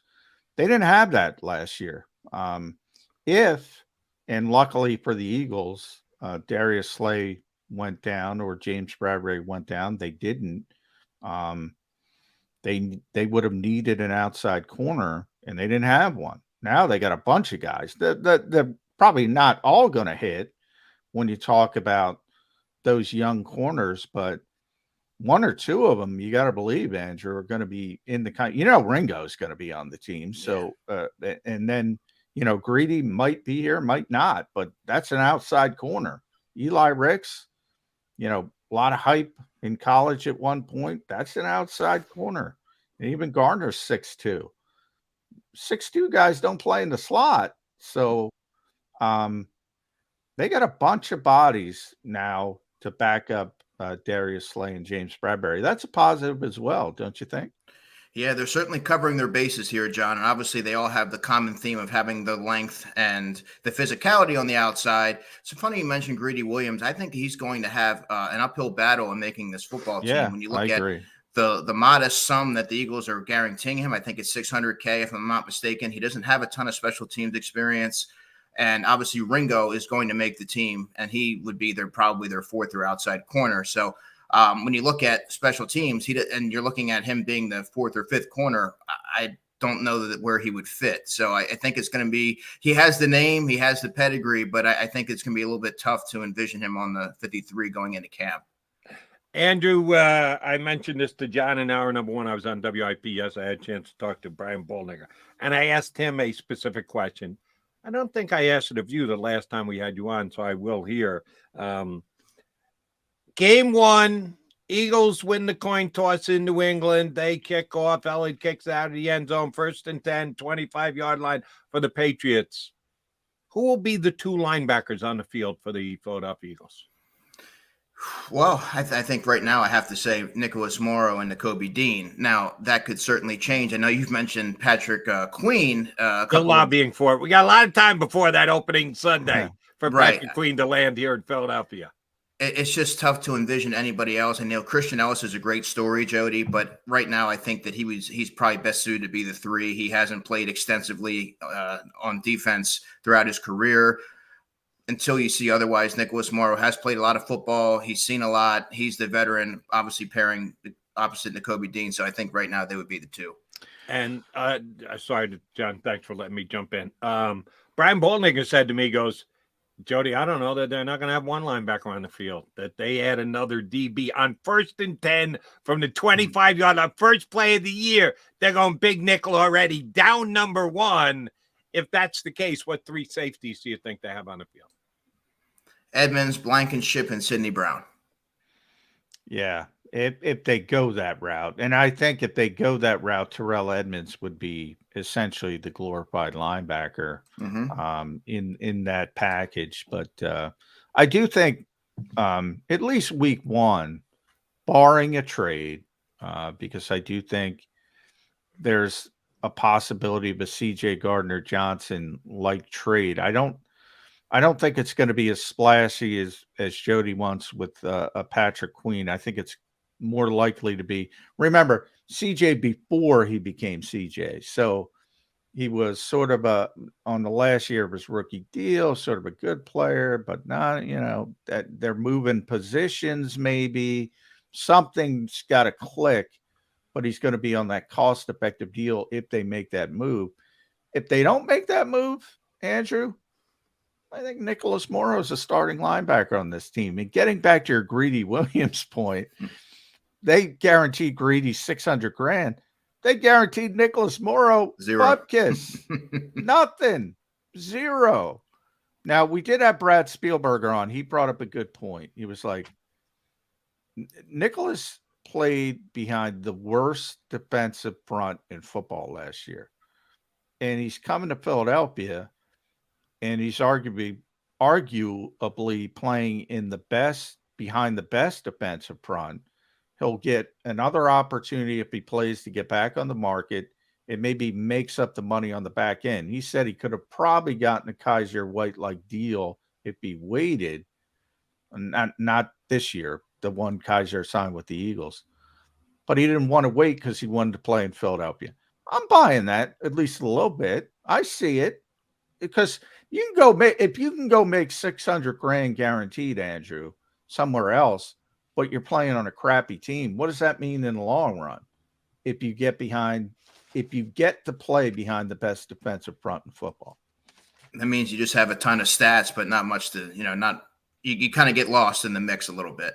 Now, the one concern that I do have about Morrow pairing opposite Dean is they're both slightly built. They're both about 225, and they had trouble stopping the run last year with a predominant run defending linebacker in TJ Edwards. So when you see those two guys there in the middle, I think that they could struggle again there. While I do think they'll be markedly improved in coverage in that regard. Can I just jump in, Jody? Yeah, go ahead. Follow up. If this team had Dick Butkus at middle linebacker, they couldn't stop the run because they don't want to stop the run. So why do we blame it on the linebackers? Because it's easy. Because it's an easy narrative to roll with because that's a position that they've ignored, historically. But their job is their whole philosophy, whole defensive philosophy is stop the run with light boxes so you can add the extra guy in coverage. That's their whole philosophy. And if you do that, you're going to give up some runs. So to me, if you're 16th in the league, what were the Eagles last year against the run? They were middle of the road, somewhere around there. If you're middle of the road, that's fine. That's sort of the trade-off. But for people to expect, I'm concerned about expectations. And Nakobe Dean is coming in, another one of those players coming in under grandiose expectations. You can't expect Nakobe Dean to be Dick Butkus with light boxes. That's not fair. Are people going to recognize that? Probably not, to be honest with you. And I think that you can obviously see the Nakobe Dean hype train building, and rightfully so. I mean, he's had an illustrious college career. He was impactful in the limited amount of snaps that he played last year. I think it was just 34, but you have to take everything into account. He might not light the world on fire coming out of the gate, but it doesn't mean that that's what he's going to be in the league. I think you have to take in all the factors into account. There's going to be some hiccups. We know that, John, but I think that he is going to be a good player. You would like to see somebody with a little bit more size, at least in my opinion, opposite him, because it really kind of leaves you vulnerable over there at the second level. All right, I want to pick your brain a little bit about the Eagles and the usage of some of their players in the regular season. Last year, we all sung the praises of the Eagles offense. Well, we should have putting up points, top amongst the entire league and yards per game and the like. One aspect that was not great of the Philadelphia Eagle offense last year was receiving yards out of the backfield. And that can be in a one-back set, split out, however you want to formulate it. They only had 48 receptions out of their running backs all last year for a grand total of 162 yards. To be frank, that stinks. You're looking at less than 4 yards per reception anytime they threw the ball to a back, be it Boston Scott, Miles Sanders, and or Kenny Gainwell. Well, they changed the backs around a little bit, and they brought in DeAndre Swift, who is certainly better at it than Miles Sanders was last year. Miles was awful at it. Miles ran the ball effectively. He didn't do anything coming out of the backfield catching it. Do you think there'll be a change in philosophy of the Eagles offense this year, that will become a bigger part of their overall game plan, that because they've added a guy who's been better at it than any of the three Eagles were last year in his NFL career, that because DeAndre Swift is here, the Eagles will throw the ball to the back out of the backfield more? I do, Jody, and DeAndre Swift is the reason why. DeAndre Swift is the X factor. I think he's going to be instrumental in the efficiency of this offense. When you have a player of his skill set that can be so explosive in space, I think it behooves the Eagles to find a way to tap into that and make that a part of the game plan, and that also alleviates a lot of pressure from your quarterback, quite frankly, and not having to feel like you have to do everything. So I think that I'm actually surprised they didn't use Kenny Gainwell enough in that role, because that was really his calling card. Coming into the league, they viewed him as Naheem Hines-like. So I think right now, though, given the skill set and knowing how vital DeAndre Swift can be to your offense, I think that's going to be a big part of it. Yeah, I don't see it, Andrew, man. At the quarterback, even with a new offensive coordinator at the helm, I'm not dumping the football off with Jalen Hurts. I'm not dumping the football. Hey, there's two reasons. I shouldn't. It's not just Jalen Hurts. AJ, Devontae, and Dallas are always open. One of them's always open.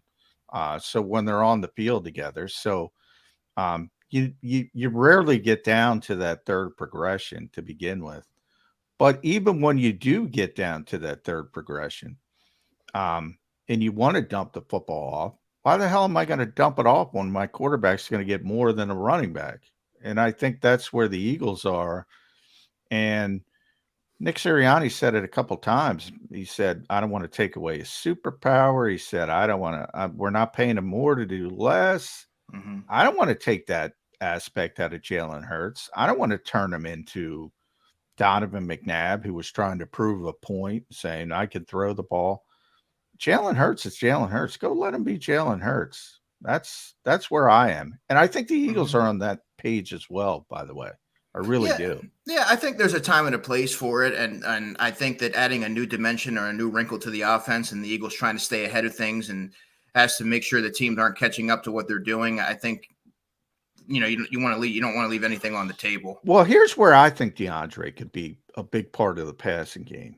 Those +1 bubble screens. Instead of throwing it to Quez Watkins, throw it to DeAndre Swift. I think, that he could be impactful at. I think that could be the little wrinkle. And they were showing that a little bit in 7-on-7s when they went to those empty sets. They would have DeAndre out there and throw him the ball on the quick screen. I think that could be something. But man, the receivers are so good. Jalen's so good. This is not an offense where you got to dump the ball off to the running back. It's going to be rare. DeAndre's a great receiver. Caught 60 balls in Detroit. But as you pointed out, Andrew, Kenny Gainwell's a great receiver. Nobody knows it because they don't dump the ball off. I think he's a great receiver. But do you think that Brian Johnson may look to tap into that area of the offense and add that in? Do you think he may try not the dump off aspect? Not the dump off aspect. Like I said, about maybe there's a few more designed plays for the backs because they have good receiving backs.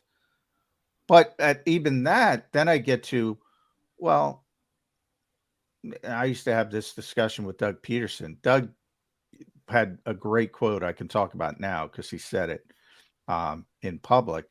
He would get criticized. He had that run where Matt Collins barely got a target. And this was behind the scenes at the time, but he's talked about it since. He said, he's the freaking sixth option. I'm not designing plays for Matt Collins. You should kill me if I do. I'm designing plays. If I'm Nick Sirianni, I got to get AJ fed. I got to get Devontae fed. I got to get Dallas Goedert fed. I got a quarterback who's the best in extending plays. Those guys are way down the list, is all I'm trying to say. Even a guy like DeAndre Swift? Yeah, he's way down the list. John and I are on the same page as with this one. And let me take this opportunity to give credit to the quarterback. Because last year, prior to the season, people didn't know about Jalen Hurts. They aggressively pursued both Russell Wilson and Deshaun Watson. So the Eagles didn't even know that he was going to take this massive step up. One of the things that impressed me most about Jalen Hurts last year was every single pass play. You have to make the decision. The defense will help dictate to you your decision as to when you pull the trigger. Some guys hold the ball too long, that they wait and they wait and they wait and they wait and they end up getting sacked. Some guys, to use the phrase, chicken out, that they immediately go to the check down. They move from 1 to 2 to 3, check down, get it the hell out of my hands. Jalen Hurts, for me, was masterful last year at knowing when exactly to pull the trigger. He's well beyond his means for the amount of time he played in the football league. He always got rid of the football exactly when he should have gotten rid of the football. Not too early, not too late. I give him a lot of credit for that. And I'm with John, that I don't think they're just going to waver. Well, we know we got DeAndre Swift. We always get the DeAndre Swift. No, Jalen's going to do what Jalen does, and I'm not sure it's going to lend itself to that many more passes out of the backfield. But it's going to be a real fun watch, something that we could have a ton of fun with, potentially second-guessing the new offensive coordinator this upcoming year, even if I know that we know that it's not necessarily fair. All right, we've got 3 more weeks till camp comes, so I need to get you on record here. Knowing full well we'll have you back again, you can change your mind all you want, Andrew, before the season starts in September. As of right now, give me the 4 top teams in the NFC, the order in which you'd put them, and the difference between difference between 1 and 2, the amount of difference between 2 and 3, and 3 and 4. Give me the top 4 NFC teams and how much space you'd put between each of them. Wow. Well, I have the Eagles as the top team, the heavyweight of the NFC. Then I would probably say the 49ers. I'm going to have to go Lions. And then I would probably say Saints, in all honesty, because you got the Saints. No Cowboys in there, or we threw the Cowboys out? They're a team. I think they're just going to implode. I think they're going to be a team that kind of starts off. I think the Cowboys. I love it. I think they're going to start off quick, like Dallas does, and then something's going to happen, and the wheels are going to fall off naturally. But I'm intrigued by what the Saints have done this offseason, and I think they could be one of those teams that become a sleeper this year in the league in general. But as to your point, as to your question, Jody, where do I see the gap? Like how great do I see the gap? I think it depends on how the Niners start the season out, right? I mean, who's going to start the season for them? Is it going to be Sam Darnold, or is it going to be Brock Purdy? If Sam Darnold starts and they get off to a rocky start, well, guess what? Obviously, there's going to be a pretty sizable gap there. I think the Eagles are going to get off to a really hot start. I think that there's a pretty substantial gap between the Eagles and the Niners, on the surface at least. Now, is the gap bigger between the Eagles and the Niners, or the Niners and then that third team, whether it's the Lions, the Saints? Because I think it's a chasm between the Niners and then if you're going Saints or Lions, I'd put the Cowboys. So I'm a little bit different. I'd put the Cowboys at number 3. Then I start going down to the Lions and the Seahawks and maybe the Saints. The Saints are an interesting team because of Derek Carr, and somebody's got to win that division. So they're going to have a good opportunity. But boy, that drop off from, to me, it's Cowboys in that 4th team. To you, it would be 49ers in that 3rd team. That's pretty massive, isn't it? That's a massive one, John. And the Lions are a trendy pick right now. I get that, and I understand why. But I don't know if they're ready to really make that leap into make a deep playoff run, right? I mean, I think that Dan Campbell has been a great story and everything like that. And I think that they could be a wild card team or, make an early exit, which would be growth. But I don't think that they're ready to contend with the 49ers or anything like that. Yeah, I'm more on that Seahawk bandwagon. They get the Rams and the Cardinals twice a piece, which I think both of those are going to be substandard teams this year rather than the NFC North, which they're all pretty even to me. Packers might have the best -1 roster of anybody, and we don't know what Jordan Love's going to do. Lions, I know, had a really good year, and winning that last game against Green Bay was impressive when they had nothing to play for, went out and kept Green Bay from not making the playoffs, but they got to prove it to me again. I think the Bears are going to be one of the more improved teams in the National Football League. Now, they were the worst. They had the number 1 pick in the draft. So there's only one direction to go from there, which is up. It's the only team that's going to get better. Well, you don't know it. I guess you get the number 1 pick 2 years in a row. Yeah, I guess. I'll cover any of that action you want. I'm John, with you. They won't be. They're going to be better. They're going to be better. I'm with you. So that division is going to be, I think, tremendously competitive. Vikings only won 13 games last year. We all expect them to come back down, but how far do you have to come down from 13? Oh, my God, they lost 3. That means they're still winning 10 games this year. So that's going to be a great division. That's why I like Seattle. I like your stance on the Cowboys. A lot of people are propping the Cowboys up. Here's my question about the Cowboys. How good a play caller is Mike McCarthy going to be? Well, he hasn't really evolved. He hasn't really evolved in any of the years, and I just don't know what their running game situation is going to look like. Remember, Tony Pollard was hurt last season. There's not much behind him, and that's an offense that was very run-heavy. I don't know how much they're going to be willing to put on the plate of a Dak Prescott. We'll have to see. They do have some weapons around there in the passing game, but they just strike me to me, Jody, as a team that's going to get off to a fast start and then somehow just fade out. Now, I don't know if it was with you, Jody, but I talked a little bit about Mike McCarthy earlier this week. I don't get the Mike McCarthy hate. I mean, yeah, you didn't understand the point I made. It was you and I, John. I wasn't questioning him as a head coach. I was questioning him as a play caller. No, I know. Defending him as a head coach. I just don't know how good a play caller he's going to be this year because when he called plays in Green Bay, he had Aaron Rodgers. So when you got Aaron Rodgers, I think you make anybody look good Wow, as a play I'm caller. with you. I'm with you there. And I'm not talking about you specifically. I mean, there are a lot of people who just crap on Mike McCarthy. And I'm like, and I just mentioned the team, the Saints. I mean, Dennis Allen is the head coach of the Saints, and we're acting like they're an up and coming team. And by no means am I trying to say Mike McCarthy is in the conversation with the Belichicks and the Reeds, but the guy's been a good head coach, won a lot of games, and part of it is Aaron Rodgers, and I think you'll see Robert Saleh look a lot better this year.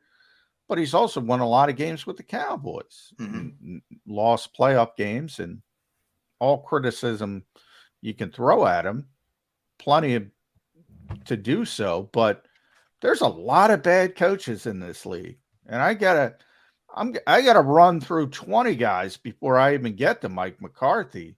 I think the Cowboys are better than most people in Philadelphia realize. I get killed for it, but I think they're a good football team. I do.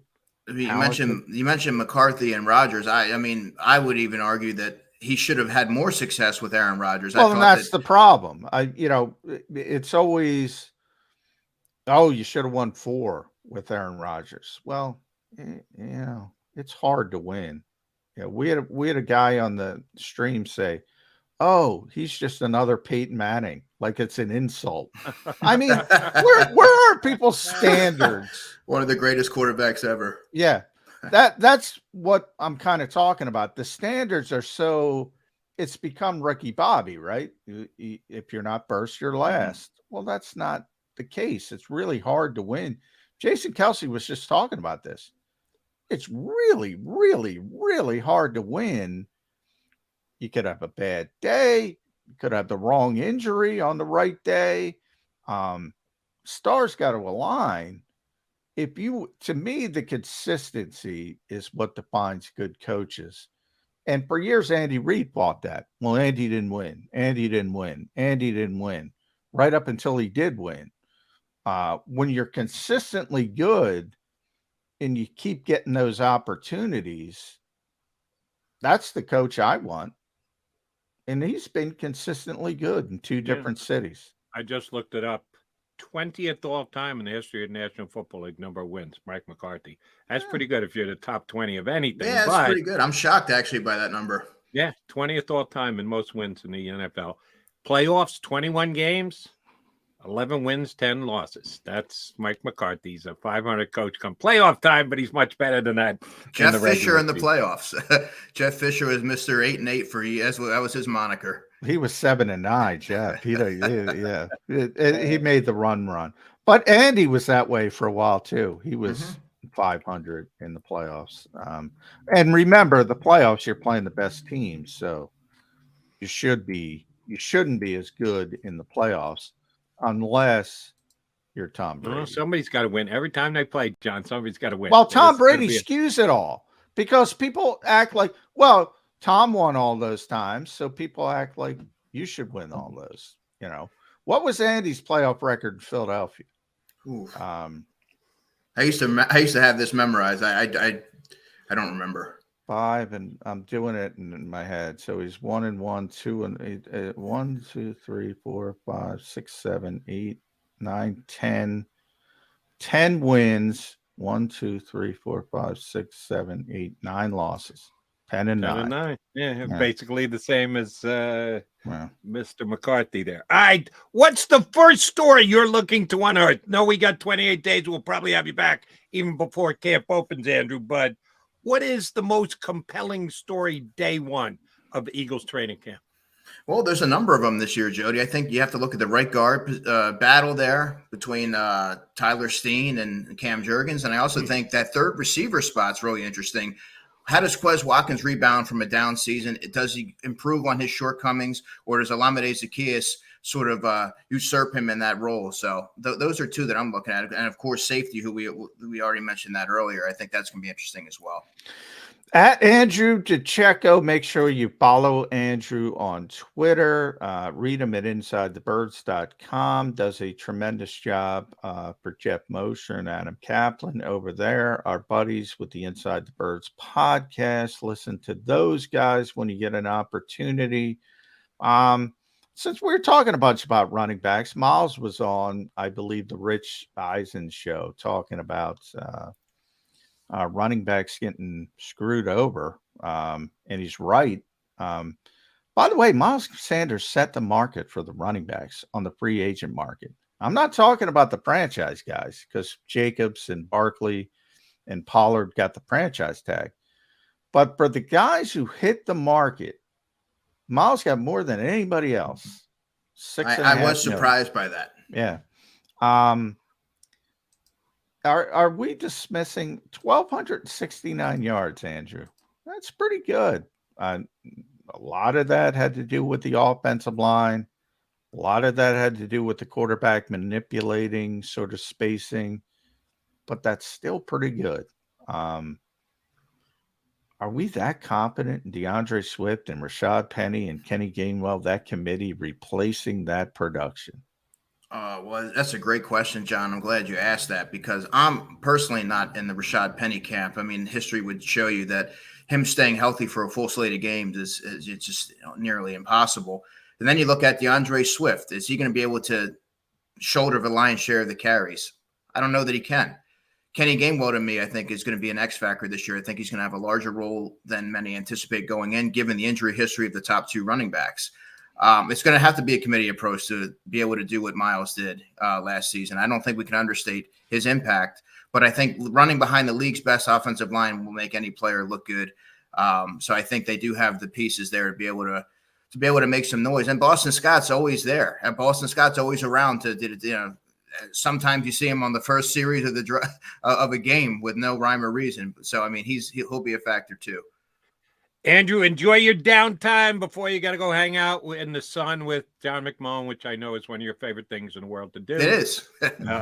Once camp opens, enjoy a couple of weeks before you got to really get back to work with an NFL season. We appreciate whenever you jump in with us, brother. Thanks. Oh, my pleasure, guys. Have a happy and safe holiday weekend.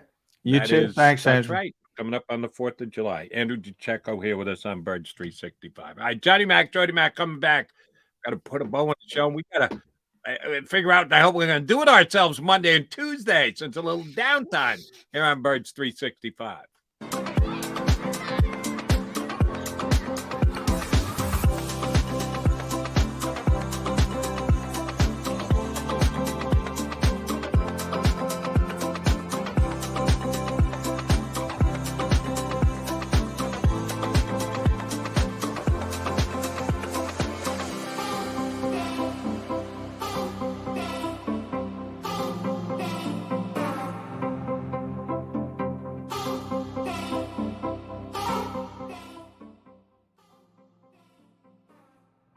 Heading down the shore, have a ball once more. Here, imaginations run wild and time stands still. Because here, you can find the best of the Jersey Shore, all on one 5-mile island. So leave the old you behind and get lost in the woods. Wild, wild, wild wood days.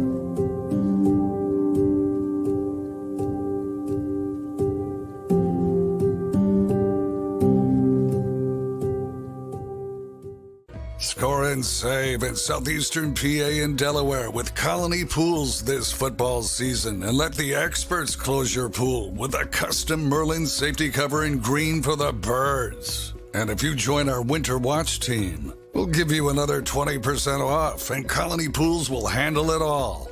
Keep your tiles on your pool, not in your pool. Fly with Colony right now, birds fans. Visit flywithcolony.com.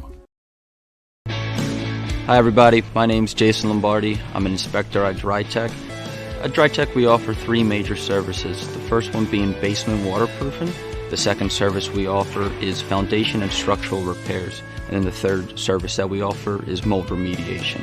If you feel you are having a waterproofing issue, give DryTech a call or check us out online.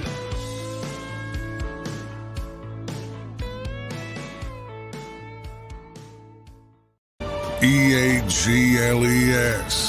Eagles.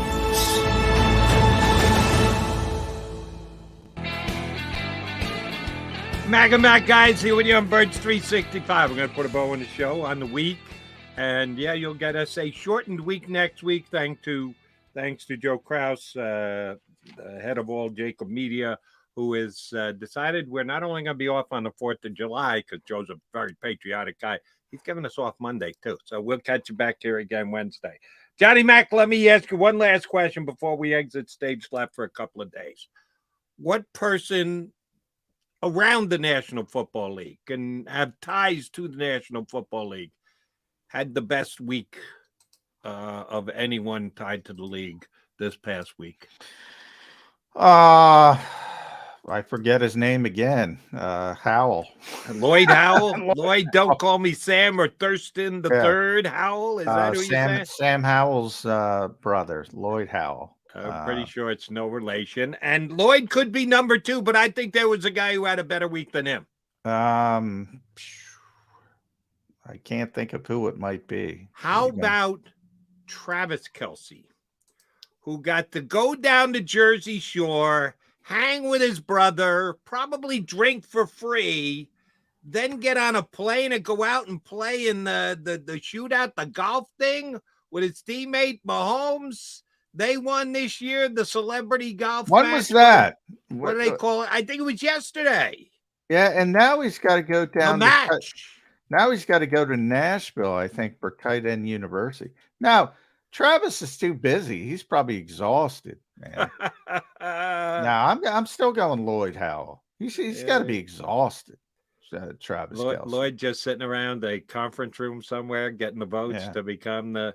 Yeah, he exerted less energy than Travis did. But come on, how hard is it to throw back beer? At the Jersey Shore? There's no airport in Seattle, so you got Atlantic City's a hop, skip, and a jump. You can get out of there and get. I don't even know where the match. You got to swim upstream with all those people, and if he's going out of Philly, come on, it's got to be Lloyd Howell. I'm guessing he didn't break much of a sweat at either of the two events, but did pretty damn well for himself. All right, Johnny Mac, we're not back till Wednesday. You have yourself a hell of a 4th of July, okay? You too, Jody. Enjoy it. You'll probably have more shifts, I would assume. Yeah, I got a bunch of radio shifts I got to do, but that's okay. I don't mind working for a living. We want to all our streamers out there, by the way, you can hit the like button on the way out the door. Thank you very much for that. We appreciate you coming here every single day to catch us when you do. Thank you for that. We want to wish everybody a very happy, healthy, and safe holiday weekend. Be back here with Mac for Birds 365 on Wednesday. You've been listening to Birds 365, the destination for the passionate Eagles football fan who bleeds green. If it's Eagles football, we're talking about it. Debate, inside the locker room, and guests that are some of the greatest football minds from around the region. We hope you enjoyed the show. We know we had a blast. Make sure to like, comment, and subscribe, and we'll be back soon. But in the meantime, hook up with us on social media at JAKIB Sports. See you next time on Birds 365.